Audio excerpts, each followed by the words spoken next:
Today I wanted to talk a little bit about collision detection, and the solution that I'm implementing in Captain Awesome is I'm using tile-based collision detection as opposed to object or sprite collision detection. Um, Now, why am I doing that? I'm using a grid-based system to build my levels in the game, and um, one of the advantages of using tile collision detection is it's a little bit quicker than having every wall or floor or piece of platform be its own object. The advantage is that it's quicker, less memory intensive, which is really saying the same thing.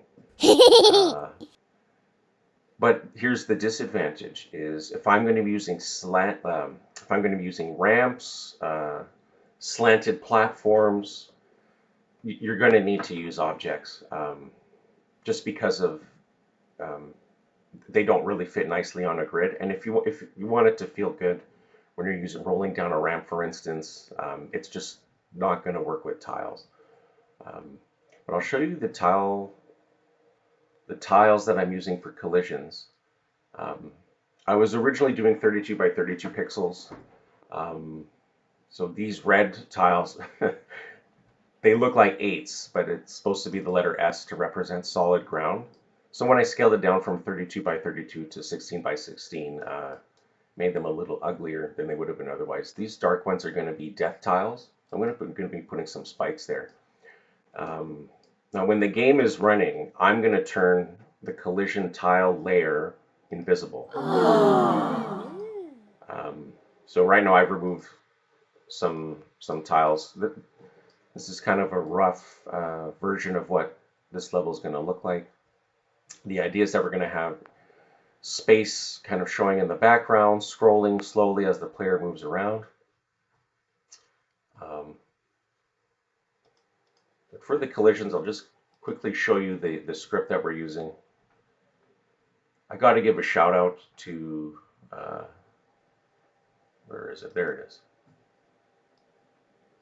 I got to give a shout out to Peter Morgan.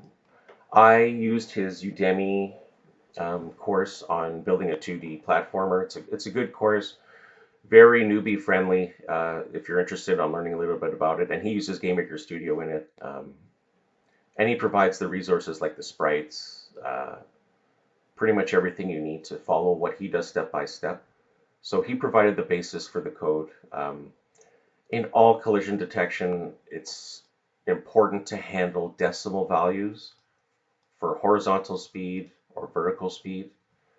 So what we're doing here is we're adding the decimal values, we're carrying them over, and then we're flooring those values to the lowest integer. So 1.5 is going to be 1.0, and that's a lot easier to handle when dealing with detection. I won't go into the nitty gritty of it, but what we're doing is we're checking the hurt box is the technical term, the hurt box or collision mask of our object, and we're checking if we hit something. And what we're calculating is that if our speed would have put us past the wall or the floor, we're pushing that object back to being flush with that solid tile. Uh, so I had to make some adjustments. I didn't want the game to feel like as soon as you hit the ceiling, you're immediately dropping. I wanted you to be able to kind of hang in the air to get to feel that full jump if you're going to hit a ceiling. So that's kind of the modification that I had done. Um, Let me know if you're interested on learning a little bit more about some of how these calculations work. Uh, but yeah, that's that's the script in a nutshell. So let's load this up real quick just so that you can get an idea of what I'm talking about.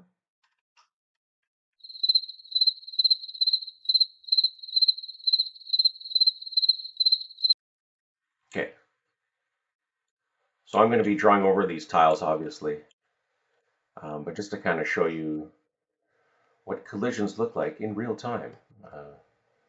Okay, so this gem, I kind of wanted to design it. I mean, neither here nor there, but just to show you in terms of a design decision I made. I'm going to jump and then flip gravity to cover that gap. So that's something I'm hoping players will find out on their own. I'm also thinking of maybe drawing some arrows to direct the player on what to do there. But yeah, that's collisions in a nutshell. Let me know in the comments if you have more questions about them, or if you want to learn a little bit more about collisions. I'm happy to elaborate.